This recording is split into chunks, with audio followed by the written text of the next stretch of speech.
ব্যবসা বাণিজ্যে কাউকে বিশেষ সুযোগ দেওয়া হবে না বলেছেন তারেক রহমান। বিরোধী দলের কাছে দায়িত্বশীলতার প্রত্যাশা। অন্তর্বর্তী সরকারের বিদায় প্রস্তুতি, মঙ্গলবার নতুন এমপিদের শপথের সম্ভাবনা। পরদিন বুধবার মন্ত্রিসভার শপথ। এবারে হয়েছে সত্যিকারের বিশ্বাসযোগ্য নির্বাচন বলেছেন ইইউ পর্যবেক্ষকরা। ভবিষ্যতের জন্য উদাহরণ করে রাখার তাগিদ।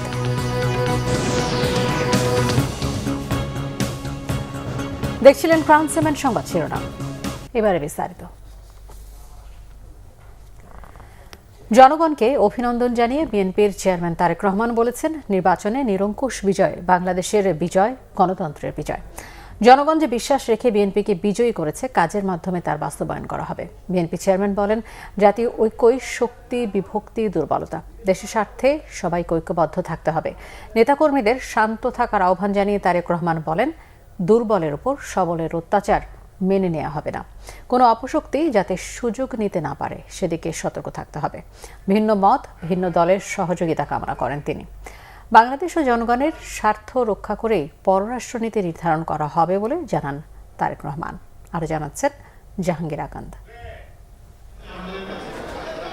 দলের চেয়ারম্যান তারেক রহমানের নেতৃত্বে দীর্ঘ 17 বছরের লড়াই সংগ্রামের পর একটি অবাধ, সুষ্ঠু, নিরপেক্ষ নির্বাচনে ভূমিধস বিজয় বিএনপির। নির্বাচনে বিএনপির সংখ্যাগরিষ্ঠতা অর্জনের পর থেকেই সারা দেশের মানুষ, দেশি বিদেশি গণমাধ্যম অপেক্ষায় ছিলেন সরকার প্রধান হিসেবে দায়িত্ব নিতে যাওয়া তারেক রহমানের বক্তব্যের। অবশেষে সেই অপেক্ষার অবসান হলো বিকেল 3:30টায়।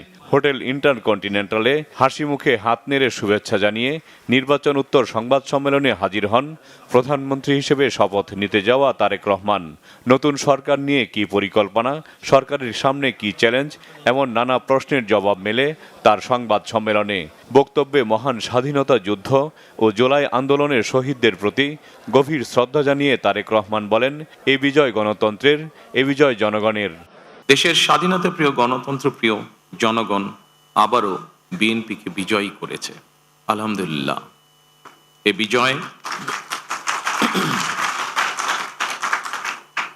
এ বিজয় বাংলাদেশের, এ বিজয় গণতন্ত্রের, এই বিজয় গণতন্ত্রকামী জনগণের। আজ থেকে আমরা সবাই স্বাধীন। দলের এমন বিজয়ে বেগম খালেদা জিয়ার অনুপস্থিতির কথা স্মরণ করেন তারেক রহমান। সকল প্রতিবন্ধকতা মোকাবেলা করে আমরা দেশের গণতন্ত্র প্রতিষ্ঠার পথ সুগম করেছে। ফ্যাসিবাদের রেখে যাওয়া ভঙ্গুর অর্থনীতি, অকার্যকর করে দেওয়া সাংবিধানিক এবং বিধিবদ্ধ প্রতিষ্ঠান এবং দুর্বল আইন শৃঙ্খলা পরিস্থিতি, এমন একটি পরিস্থিতির মধ্যে দিয়ে আমরা যাত্রা শুরু করতে যাচ্ছি। আপনাদের স্বতঃস্ফূর্ত অংশগ্রহণের 1.5 দশকেরও বেশি সময় পর দেশে পুনরায় জনগণের সরাসরি ভোটে জনগণের কাছে জবাবদিহিমূলক সংসদ এবং সরকার প্রতিষ্ঠিত হতে যাচ্ছে। আর কোনো অপশক্তি যাতে দেশে ফ্যাসিবাদ কায়েম করতে না পারে, দেশকে তাবেদার রাষ্ট্রে পরিণত করতে না পারে, এজন্য আমরা সকলে ইনশাআল্লাহ ঐক্যবদ্ধ থাকব এবং থাকতে হবে। জামায়াত, এনসিপি, গণ অধিকার পরিষদ সহ যেসব দল নির্বাচনে অংশ নিয়েছে সবাইকে অভিনন্দন জানিয়ে দেশ পুনর্গঠনে সবাইকে ঐক্যবদ্ধ থাকার আহ্বান জানান বিএনপির চেয়ারম্যান। জাতীয় নির্বাচনে অংশগ্রহণকারী প্রতিটি রাজনৈতিক দলকেও আন্তরিক অভিনন্দন জানাই। গণতান্ত্রিক রাষ্ট্র এবং রাজনীতিতে রাজনৈতিক দলগুলো মূলত গণতন্ত্রের বাতিঘর। সরকার এবং বিরোধী দল যে যার অবস্থান থেকে দায়িত্বশীল ভূমিকা পালন করলে অবশ্যই দেশে গণতন্ত্র প্রাতিষ্ঠানিক রূপ পাবে বলে আমরা দৃঢ়ভাবে বিশ্বাসী। নির্বাচনে অংশগ্রহণকারী প্রতিটি গণতান্ত্রিক রাজনৈতিক দলগুলোর প্রতি আহ্বান জানাই, দেশ গঠনে আপনাদের চিন্তা ভাবনা আমাদের কাছে অত্যন্ত গুরুত্বপূর্ণ। আমাদের পথ এবং মত ভিন্ন থাকতে পারে, কিন্তু দেশের সাথে আমরা সবাই এক। আমি বিশ্বাস করি জাতীয় ঐক্য আমাদের শক্তি, বিভাজন আমাদের দুর্বলতা। সরকার গঠনের পর দেশের পররাষ্ট্রনীতি কি হবে তা নিয়েও কথা বলেন বিএনপির চেয়ারম্যান। সরকার গঠনের পর সামনে কি কি চ্যালেঞ্জ মোকাবেলা করতে হবে বিএনপিকে, সাংবাদিকদের এমন প্রশ্নেরও জবাব দেন তারেক রহমান। জনগণের রায় পেলে বিএনপি রাষ্ট্র মেরামতের রূপরেখা উপস্থাপন করেছিল। অন্যান্য গণতান্ত্রিক দল এবং সারা দেশের জনগণের সঙ্গে মত বিনিময়ের মাধ্যমে 31 দফা প্রণয়ন করেছিল। 31 দফার আলোকে ঘোষণা করা হয়েছে দলীয় ইশতেহার। একই সঙ্গে কয়েকটি বিষয়ে নোট অফ ডিসেন্ট দিয়ে বিএনপি জুলাই সনদেও স্বাক্ষর করেছে। আমরা জনগণের কাছে প্রতিশ্রুতিবদ্ধ, প্রত্যাশিত প্রতিটি অঙ্গীকার পর্যায়ক্রমিকভাবে বাস্তবায়ন করব ইনশাআল্লাহ। নেতাকর্মীদের শান্ত থাকার আহ্বান জানিয়ে দেশ পুনর্গঠনের কাজে মনোযোগ দেওয়ার পরামর্শ দেন তিনি। 200-এরও বেশি আসন পেতে ইলেকশন ইঞ্জিনিয়ারিং করতে হয়েছে কিনা এক সাংবাদিকের এমন প্রশ্নেরও জবাব দেন তারেক রহমান। দক্ষিণ এশিয়ায় শান্তি ও স্থিতিশীলতার জন্য সার্ককে আবারও পুনরুজ্জীবিত করার কথা জানান বিএনপির চেয়ারম্যান তারেক রহমান। জাহাঙ্গীর আকন্দ, বাংলা ভিশন, ঢাকা। ত্রয়োদশ জাতীয় সংসদ নির্বাচনে নির্বাচিত সংসদ সদস্যদের গেজেট প্রকাশ করেছে বাংলাদেশ নির্বাচন কমিশন। শুক্রবার রাতে নির্বাচন কমিশনের জ্যেষ্ঠ সচিব আক্তার আহমেদ এই গেজেট জারি করেন। গেজেটে নির্বাচিত সংসদ সদস্যদের নাম, পিতা অথবা স্বামীর নাম, মাতার নাম এবং ঠিকানা প্রকাশ করা হয়েছে। গেজেট প্রকাশের পর এবারে সংসদ সদস্য হিসেবে তাদের শপথের আয়োজন করা হবে। গতকাল রাতে গণভোটের ফলাফলেরও গেজেট প্রকাশ করেছেন নির্বাচন কমিশন। গেজেটের তথ্য অনুযায়ী গণভোটে হ্যাঁ ভোট দিয়েছেন 4,82,660 জন, অন্যদিকে না ভোট দিয়েছেন এর অর্ধেকেরও কম সংখ্যক। গণভোটে বাতিল করা ব্যালট পেপারের সংখ্যা 74,22,637টি। প্রধান উপদেষ্টার কার্যালয়ের সূত্রে জানা গেছে, এখন পর্যন্ত সরকারের সিদ্ধান্ত অনুযায়ী নবনির্বাচিত সংসদ সদস্যদের শপথ পড়াবেন প্রধান বিচারপতি। স্পিকার বা ডেপুটি স্পিকারের শপথ পড়ানোর নিয়ম থাকলেও দ্বাদশ সংসদের স্পিকার শিরিন শারমিন চৌধুরী পদত্যাগ করেছেন এবং ডেপুটি স্পিকার শামসুল হক টুকু কারাগারে বন্দী আছেন। এ অবস্থায় প্রধান বিচারপতি শপথ গ্রহণ করাতে পারেন। 16 ফেব্রুয়ারি শপথ পড়ানো হতে পারে। শপথ অনুষ্ঠানের জন্য এরই মধ্যে প্রস্তুতি নিতে শুরু করেছে সংসদ সচিবালয়। 18 ফেব্রুয়ারির মধ্যে নতুন মন্ত্রিসভার শপথ অনুষ্ঠিত হবে। শপথ পড়বেন রাষ্ট্রপতি মোহাম্মদ শাহাবুদ্দিন, জানিয়েছেন মন্ত্রী পরিষদ সচিব ডক্টর শেখ আব্দুর রশিদ। দুপুরে সচিবালয়ের সংবাদ সম্মেলনে তিনি জানান, শপথ গ্রহণ অনুষ্ঠানে প্রায় 1000 অতিথিকে নিমন্ত্রণের প্রস্তুতি নেওয়া হচ্ছে। এই 17 তারিখের মধ্যে তাদের শপথ গ্রহণ হবে। এই শপথ গ্রহণের পরে বিভিন্ন এই নির্বাচনে অংশগ্রহণকারী দল তাদের নিজস্ব সংসদ সদস্যদের নেতা নির্বাচন করবেন এবং এই যিনি সংখ্যাগরিষ্ঠ সদস্যদের নেতা হিসেবে যিনি নির্বাচিত হবেন তিনি মহামান্য রাষ্ট্রপতির কাছে তার তখন এই ঘটনাটি জানিয়ে দেবেন যে তিনি প্রধানমন্ত্রী পদে নিয়োগের জন্য অফার করবেন বা নিয়োগ দান করবেন। এরপরে আগামী 16-17 ফেব্রুয়ারির মধ্যে নির্বাচিত সংসদ সদস্য সহ নতুন সরকারের শপথ গ্রহণ অনুষ্ঠিত হবে বলে জানিয়েছেন প্রধান উপদেষ্টার প্রেস সচিব শফিকুল আলম। স্পিকার, ডেপুটি স্পিকারের অনুপস্থিতিতে সংসদ সদস্যদেরকে শপথ পড়াবেন, তাও এই সময়ের মধ্যে ঠিক হয়ে যাবে বলে জানান তিনি। রাজধানীর ফরেন সার্ভিস একাডেমিতে এক ব্রিফিংয়ে প্রেস সচিব জানান, ক্ষমতা হস্তান্তর নিয়ে প্রধান উপদেষ্টা কাজ করছেন। ব্রিফিং ঐকমত্য কমিশনের কো চেয়ারম্যানের দায়িত্ব পালন করা বর্তমানে প্রধান উপদেষ্টার বিশেষ সহকারী হিসেবে গণভোটের মুখ্য সমন্বয়কারীর আলী রিয়াজ হ্যাঁ এর পক্ষে রায় দেওয়ার জন্য গণভোটের প্রচারণায় থাকা সবাইকে ধন্যবাদ জানান। বলেন, এখন সংস্কার বাস্তবায়নের দায়িত্ব ক্ষমতাসীন দল সহ সব রাজনৈতিক দলের। এই সংসদে সংবিধান পরিষদ হিসেবে কাজ করবে এবং নিরঙ্কুশভাবে জয়ী বিএনপি সনদে স্বাক্ষরকারী দল হিসেবে অঙ্গীকার রক্ষা করবে বলে আশা প্রকাশ করেন আলী রিয়াজ। প্রকাশ হয়েছে এবং বাকি কাজ খুব দ্রুত গতিতে চলছে। চিফ অ্যাডভাইজার কালকেও কাজ করেছেন। দ্রুত শপথ সম্পন্ন হবে, আর খুব দেরি হলেও এটা 16 বা 17 তারিখ, এর পরে যাবে না।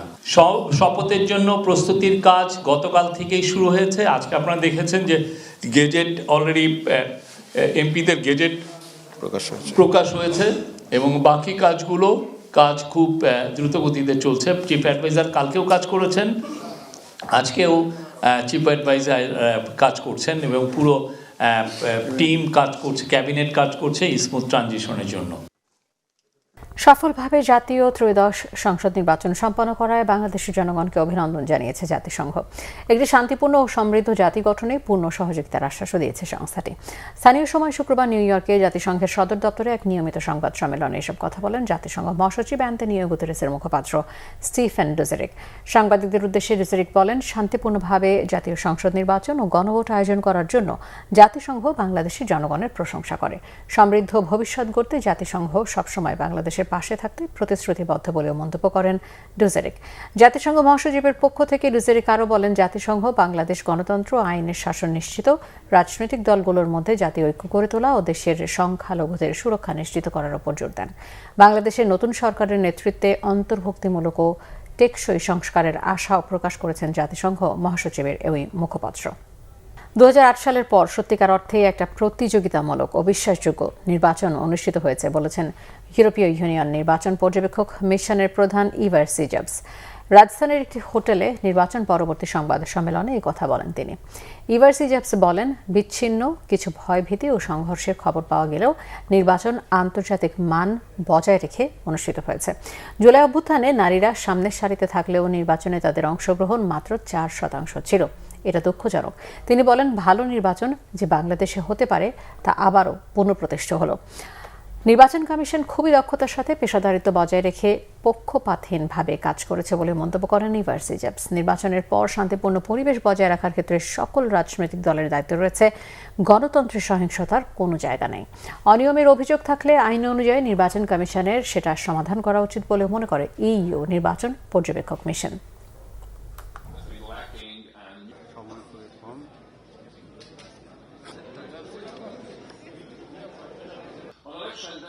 This is renewed momentum and it paves the way for the next phase of reform. Secondly, these elections were genuinely competitive and pluralistic. And the young people who led the 2024 uprising had their first opportunity to reshape the country's democratic trajectory. ত্রয়োদশ জাতীয় সংসদ নির্বাচন অবাধ, সুষ্ঠু ও নিরপেক্ষ হয়েছে। দেশের মানুষ দেখেছে ভোটের উৎসব। নির্বাচন নিয়ে এমন মূল্যায়ন ইলেকশন অবজারভার সোসাইটি ইউএসএর। শনিবার ঢাকা রিপোর্টার্স ইউনিটিতে সংবাদ সম্মেলনে এসব জানান নির্বাচন পর্যবেক্ষক সংস্থাটি আরও বলেছেন, নির্বাচন অনিয়ম চোখে পড়েনি। নির্বাচনের দিন আইন শৃঙ্খলা পরিস্থিতি প্রত্যাশার চেয়ে বেশি ভালো ছিল। বিশেষ করে বাংলাদেশ সেনাবাহিনীর তৎপরতা ইতিবাচক প্রভাব ফেলে জাতীয় নির্বাচনে। এই কারণে নির্বাচন কেন্দ্রের প্রার্থীদের কোনো প্রভাব বিস্তার করতে দেখা যায়নি। সংবাদ সম্মেলনে ইউএসএর সভাপতি ইকবাল বলেন, ভোটের আগের রাতে ব্যাপক গুজব ছিল, তবে নির্বাচনের দিন তা একেবারেই ছিল না। দেশের বিভিন্ন স্থানে নির্বাচন পরবর্তী সহিংসতার ঘটনা ঘটেছে। ভাঙচুর, অগ্নিসংযোগ ছাড়াও হয়েছে প্রাণহানি। ঘটেছে বোমা বিস্ফোরণের ঘটনা। প্রতিনিধিদের পাঠানো তথ্য ছবিতে সিরাজুম্মনের শুভর ডেস্ক রিপোর্ট। নাটোরের বড়াই গ্রামের ধানাইদহ এলাকায় বিএনপি ও জামায়াত সমর্থকদের মধ্যে সংঘর্ষের ঘটনা ঘটেছে। এতে ইউনিয়ন জামায়াতের আমির হাসিনুর রহমান সহ উভয় পক্ষের অন্তত 10 জন আহত হয়েছেন। তাদের মধ্যে কয়েকজনের অবস্থা আশঙ্কাজনক। পুলিশ জানিয়েছে, শুক্রবার রাতে এক জামায়াত কর্মীকে মারপিটের অভিযোগের জের ধরে শনিবার সকালে সংঘর্ষে জড়ায় স্থানীয় বিএনপি ও জামায়াতের নেতাকর্মীরা। চাঁপাইনবাবগঞ্জের চরবাগডাঙ্গা ইউনিয়নে বোমা বিস্ফোরণে 2 জন নিহত হয়েছেন। শুক্রবার রাতে ফাটাপাড়া এলাকার কালাম আলীর বাড়িতে এ ঘটনা ঘটে। রাতে হঠাৎ বিকট শব্দে বিস্ফোরণ ঘটে বলে জানিয়েছেন স্থানীয়রা। বিস্ফোরণের ফলে বাড়ির একটি অংশ ক্ষতিগ্রস্ত হয়। এতে ঘটনাস্থলেই হায়াতপুর গ্রামের আলামিন এবং কুথানিপাড়ার জিহাদের মৃত্যু হয় বলে জানিয়েছে পুলিশ। ককটেল একটা বানানোর একটা পরিকল্পনা হয়তো তাদের ছিল এবং তারা হয়তো বানাচ্ছিল। এটা বিস্ফোরিত হয়, বিস্ফোরিত হলে হতাহত হয়। 3 জন রাজশাহী মেডিকেল কলেজে আছে, আর 2 জন এখানে তো মৃত অবস্থায় পাওয়া গেছে। এদিকে রাজধানীর অদূরে রূপগঞ্জে বিএনপির কার্যালয়ে পেট্রোল ঢেলে আগুন দেওয়ার ঘটনা ঘটেছে। এতে কার্যালয়ের সব আসবাব পুড়ে ছাই হয়ে গেছে। ভোরে উপজেলার সদর ইউনিয়নের 4 নং ওয়ার্ড বিএনপির কার্যালয়ে এই ঘটনা ঘটে। তবে কে বা কারা এই ঘটনা ঘটিয়েছে তা এখনো জানা যায়নি। ফরিদপুরের সালথায় ময়েনদিয়া বাজার দখলকে কেন্দ্র করে হামলা, ভাঙচুর ও লুটপাটের অভিযোগ উঠেছে। সকালে উপজেলার বরখারদিয়া, নটখোলা ও পার্শ্ববর্তী বোয়ালমারী উপজেলার ময়েনদিয়াবাসীর মধ্যে এ ঘটনা ঘটে। এ সময় নটখোলা গ্রামের কয়েকটি বাড়িতে হামলা চালিয়ে ভাঙচুর ও লুটপাট চালানো হয়। অন্যদিকে টাঙ্গাইল 3 আসনে বিজয়ী স্বতন্ত্র প্রার্থী লুৎফর রহমান খান আজাদের নেতাকর্মীদের উপর হামলা, বাড়িঘর ভাঙচুর ও মিথ্যা মামলা দিয়ে হয়রানির প্রতিবাদে টাঙ্গাইল প্রেস ক্লাবে সংবাদ সম্মেলনের আয়োজন করা হয়। অভিযোগ করে লুৎফর রহমান বলেন, নির্বাচনের পরের দিন প্রতিদ্বন্দ্বী প্রার্থী ওবায়দুল হক নাসির তার নিজ নির্বাচনী অফিস ভাঙচুর করে। বিএনপির নেতাকর্মীদের ওপর দায় চাপিয়ে পরে মিথ্যা মামলা দায়ের করেন। সিরাজুম্মনির শুভ, বাংলা ভিশন, নিউজ ডেস্ক। নেত্রকোনায় 29তম বসন্তকালীন সাহিত্য উৎসব ও খালেদ রাজ চৌধুরী সাহিত্য পুরস্কার বিতরণ উৎসব হয়েছে। শনিবার সকালে জেলা শহরের মোক্তারপাড়ার বকুলতলায় নেত্রকোনা সাহিত্য সমাজের উদ্যোগে দিনব্যাপী এই উৎসব হয়। খালেদ রাজ চৌধুরী মুক্ত মঞ্চে জাতীয় সঙ্গীত পরিবেশন, পতাকা উত্তোলন ও বসন্ত বন্দনায় শুরু হয় উৎসব। নেত্রকোনা সাহিত্য সমাজের সভাপতি ম কিবরিয়া চৌধুরী হেলিমের সভাপতিত্বে ও সাধারণ সম্পাদক তানভীর জাহান চৌধুরীর সঞ্চালনায় উৎসব মঞ্চে উদ্বোধনী পর্বে বক্তব্য রাখেন জেলা প্রশাসক মোহাম্মদ সাইফুর রহমান, পুলিশ সুপার তরিকুল ইসলাম সহ অন্যরা। পরে উৎসব চত্বর থেকে একটি বর্ণাঢ্য শোভাযাত্রা শহরের বিভিন্ন সড়ক ঘুরে একই জায়গায় পৌঁছে শেষ হয়। এবার খালেদ রাজ চৌধুরী পুরস্কার পাচ্ছেন কবি আব্দুর হাই শিকদার ও গবেষক প্রফেসর ডক্টর আব্দুল্লাহ আল মাসুম। দেশের বিভিন্ন জায়গার আরও কিছু খবর নিয়ে রয়েছে ডেস্ক রিপোর্ট। খাগড়াছড়ি আসনে নবনির্বাচিত বিএনপির সংসদ সদস্য ওয়াদুদ ভূঁইয়া তাঁর বিজয় জনগণকে উৎসর্গ করে বলেছেন, এই বিজয়ের সব কৃতিত্ব ও গৌরব পাহাড়ি বাঙালি জনগণের ভালোবাসা, পরিশ্রমের প্রতিফলন। সকাল থেকে জেলার বিভিন্ন জায়গা থেকে হাজারো পাহাড়ি বাঙালি ওয়াদুদ ভূঁইয়ার সাথে দেখা করতে জেলা শহরের কলাবাগানের বৈঠকে উপস্থিত হন। ঝালকাঠি 1 আসনে বিএনপির নবনির্বাচিত সংসদ সদস্য রফিকুল ইসলাম জামাল বলেছেন, কোনো অন্যায়, নির্যাতন ও জুলুমকারীকে বিএনপিতে স্থান দেওয়া হবে না। নির্যাতনকারীরা বিএনপির রাজনৈতিক পদ পদবি হারাবেন। সকালে কাঁঠালিয়া সরকারি পাইলট উচ্চ বিদ্যালয় মাঠে নির্বাচন পরবর্তী শুভেচ্ছা সমাবেশ অনুষ্ঠানে তিনি এসব কথা বলেন। ত্রয়োদশ জাতীয় সংসদ নির্বাচনে কুষ্টিয়া 4 আসনে ভোট পুনঃগণনার দাবিতে বিক্ষোভ করেছেন বিএনপির নেতাকর্মীরা। দুপুরে কুমারখালী, খোকসা উপজেলার বিভিন্ন ইউনিয়নের কয়েক হাজার নেতাকর্মী জেলার রিটার্নিং কর্মকর্তা ও জেলা প্রশাসকের কার্যালয় চত্বরে জড়ো হয়ে বিক্ষোভ করেন। সাবেক প্রধানমন্ত্রী বেগম খালেদা জিয়ার রুহের মাগফিরাত কামনা এবং নির্বাচনে বিএনপির নিরঙ্কুশ বিজয়ে দোয়া মাহফিল করেছে জাতীয়তাবাদী সামাজিক সাংস্কৃতিক সংস্থা জাসাসের মানিকগঞ্জ জেলা শাখা। সকালে দলীয় কার্যালয়ে অনুষ্ঠানে প্রধান অতিথি ছিলেন জেলা বিএনপির আহ্বায়ক কমিটির সদস্য পিপি নূর তাজ আলম বাহার। ত্রয়োদশ জাতীয় সংসদ নির্বাচনে ব্রাহ্মণবাড়িয়া 3 আসন থেকে কেন্দ্রীয় বিএনপির অর্থনৈতিক বিষয়ক সম্পাদক ইঞ্জিনিয়ার খালেদ হোসেন মাহবুব শ্যামল বিপুল ভোটে নির্বাচিত হওয়ায় দোয়া মাহফিল ও মিষ্টি বিতরণ করা হয়েছে। শুক্রবার রাতে রিয়াদ প্রবাসী জেলা যুবদলের সাধারণ সম্পাদক সানাউল্লাহ আপন দোয়া মাহফিলের আয়োজন করেন। পহেলা ফাল্গুন ও বিশ্ব ভালোবাসা দিবস উপলক্ষে ঝিনাইদহে হয়ে গেল দিনব্যাপী জমজমাট পিঠামেলা ও বসন্ত উৎসব। সকালে শহরের মর্নিং বেল চিলড্রেন একাডেমিতে এর আয়োজন করা হয়। Bangla vision news desk. সংবাদ শেষ করব ক্রাউন সিমেন্ট শিরোনামগুলো আরও একবার জানিয়ে। ব্যবসা বাণিজ্যে কাউকে বেশি সুযোগ দেওয়া হবে না বলেছেন তারেক রহমান। বিরোধী দলের কাছে দায়িত্বশীলতার প্রত্যাশা। অন্তর্বর্তী সরকারের বিদায় প্রস্তুতি, মঙ্গলবার নতুন এমপিদের শপথের সম্ভাবনা। পরদিন বুধবার মন্ত্রিসভার শপথ।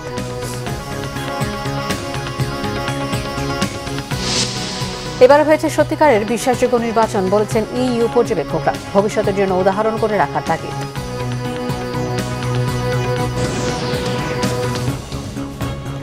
এই ছিল এখনকার মতো। পরের সংবাদের সন্ধ্যা 7:30 দেখার আমন্ত্রণ রইল। এছাড়া বাংলাদেশের সংবাদ ও সংবাদ সংশ্লিষ্ট অনুষ্ঠান দেখতে সাথে